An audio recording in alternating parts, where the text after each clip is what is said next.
राधा कृष्ण का अद्भुत प्रेम। वृंदावन की पावन धरती, जहाँ की रजकंड भी भक्तों के लिए पूजनीय माने जाते हैं, वही जन्मी और पली बड़ी राधा रानी और नंदलाल कृष्ण की प्रेम कथा आज भी संपूर्ण जगत के लिए प्रेरणा है। ये केवल एक साधारण प्रेम कथा नहीं, बल्कि आत्मा और परमात्मा के मिलन का अद्वितीय संदेश है। कहते हैं कि जब जब भगवान धरती पर अवतरित हुए हैं, तब तब उनके साथ उनकी शक्ति भी किसी न किसी रूप में प्रकट हुई है। भगवान श्री कृष्ण जब नंदगांव और गोकुल में बाल रूप में खेल रहे थे, तब उनकी शक्ति स्वयं राधा रानी के रूप में बरसाने में अवतरित हुई। राधा का जन्म अद्भुत था। वे वृषभानु महाराज और कीर्ति माता के घर प्रकट हुई। जब राधा का जन्म हुआ तो समस्त ब्रजभूमि में आनंद की लहर दौड़ गई। उनके जन्म के साथ ही मानो संपूर्ण प्रकृति नृत्य करने लगी थी। राधा जी जन्म से ही अद्वितीय थी। उनके नेत्रों में अपार करुणा और ममता झलकती थी। कहते हैं जन्म के समय राधा अपनी आंखें नहीं खोल रही थी। बहुत उपाय किए गए, किंतु वे अपनी पलकें नहीं उठाती थीं। तब किसी ज्योतिषी ने कहा कि ये कन्या अपनी आंखें तभी खोलेगी जब इस संसार में वो पुरुष उसके सामने आएगा जिसके लिए ये धरती पर प्रकट हुई है। वृषभानु जी चिंतित थे, पर माता कीर्ति ने विश्वास रखा। समय बीता और नंद बाबा के घर नन्हे कृष्ण का जन्म हुआ। जब वृषभानु जी ने नंद बाबा के यहाँ जाकर शिशु कृष्ण को देखा और उन्हें अपने घर लाए, तब नन्ही राधा की झूले में लेटी देह ने पहली बार अपने नेत्र खोले। उनके नेत्रों ने सबसे पहले नन्हे कृष्ण का ही दर्शन किया, मानो उनका जीवन और जन्म का उद्देश्य पूरा हो गया हो। उसी दिन से ब्रजभूमि में राधा कृष्ण का अद्भुत बंधन आरंभ हो गया। बचपन से ही कृष्ण और राधा का प्रेम दिव्य और अद्वितीय था। ये प्रेम सांसारिक नहीं, बल्कि आत्मिक और आध्यात्मिक था। जब जब नंदलाल अपनी बाल मंडली संग बांसुरी बजाते, तब तब राधा रानी उस स्वर की ओर खींची चली आती। कृष्ण की बांसुरी की धुन ब्रज की गोपियों को ही नहीं, वृक्षों, पशु पक्षियों और यमुना की लहरों तक को सम्मोहित कर देती थी।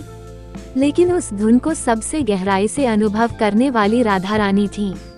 गोपियां अक्सर कहती, राधे, जब कृष्ण बांसुरी बजाते हैं तो सब मोहित हो जाते हैं, परंतु तुम्हारे चेहरे पर उस समय जो दिव्यता झलकती है, वैसी किसी और के चेहरे पर नहीं।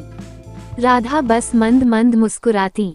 उनके लिए कृष्ण केवल एक बाल सखा या प्रियतम नहीं, बल्कि उनके जीवन का आधार थे। कृष्ण भी राधा को अपना सर्वस्व मानते थे। वे जहाँ भी जाते, राधा का नाम उनके साथ होता। खेलों में, नृत्य में, यज्ञ में, उत्सव में, सब ओर राधा कृष्ण की जोड़ी प्रसिद्ध हो चुकी थी। लोग कहते थे, राधा के बिना कृष्ण अधूरे हैं और कृष्ण के बिना राधा। एक दिन की बात है, बरसाने और नंदगांव के बीच होली का उत्सव चल रहा था। कृष्ण अपने सखा गण संग पिचकारी लेकर आए और राधा सखी संग रंग खेल शुरू हुआ। कृष्ण शरारती ठहरे, वे राधा और सखियों पर रंग डालते और सबको चिढ़ाते। राधा जी भी पीछे नहीं रहती।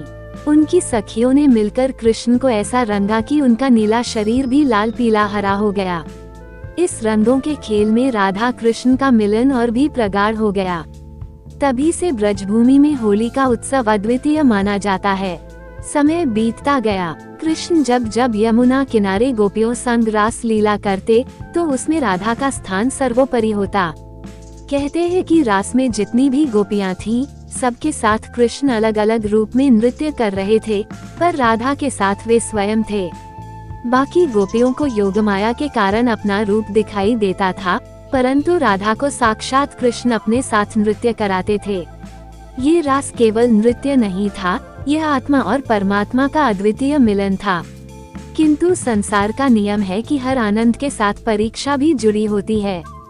जब मथुरा से कंस के अत्याचार की पुकार आई, तब कृष्ण को वृंदावन छोड़कर मथुरा जाना पड़ा। ये वह क्षण था जब ब्रज की धरती रो पड़ी। ग्वाल बाल, गोपियां, नंद, यशोदा सबके नेत्र अश्रु धारा बहा रहे थे। परंतु सबसे अधिक पीड़ा राधा रानी को हुई। उनके लिए कृष्ण केवल प्रिय नहीं, बल्कि प्राण थे। कृष्ण ने राधा से वचन दिया, राधे, यह विरह केवल देह का है, आत्मा का नहीं। मैं जहाँ भी रहूं, तुम्हारे प्रेम से बंधा रहूंगा।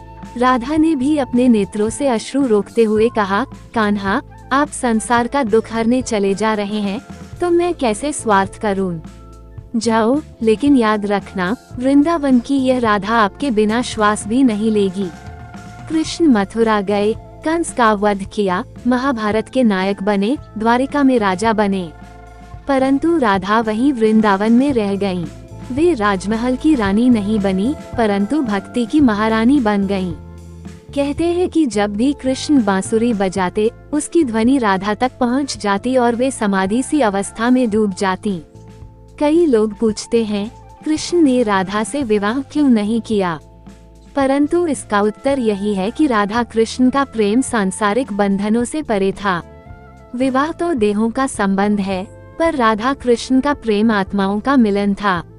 यही कारण है कि आज भी लोग राधा कृष्ण का नाम एक साथ लेते हैं। समय बीता और राधा रानी जब अपने जीवन के अंतिम क्षणों के समीप पहुंची, तो उन्होंने कृष्ण को संदेश भिजवाया। कृष्ण तुरंत वृंदावन आए। राधा जी बहुत कमजोर हो चुकी थी, किंतु उनके नेत्रों में वही भक्ति, वही प्रेम झलक रहा था। उन्होंने कहा, कान्हा, अब मेरे प्राण आप में ही विलीन होना चाहते हैं। कृष्ण ने मुस्कुराकर राधा को देखा और उनके नेत्रों में डूब गए। कहते हैं कि उसी क्षण राधा कृष्ण में विलीन हो गईं। इस प्रकार राधा कृष्ण की प्रेम कथा युगों युगों तक अमर हो गई। ये कथा हमें सिखाती है कि सच्चा प्रेम देह या संसार से नहीं, आत्मा और परमात्मा से जुड़ा होता है। राधा कृष्ण का प्रेम आज भी हर भक्त के हृदय में जीवित है। जब कोई राधे राधे कहता है तो वह अपने आप में भक्ति का स्वर बन जाता है।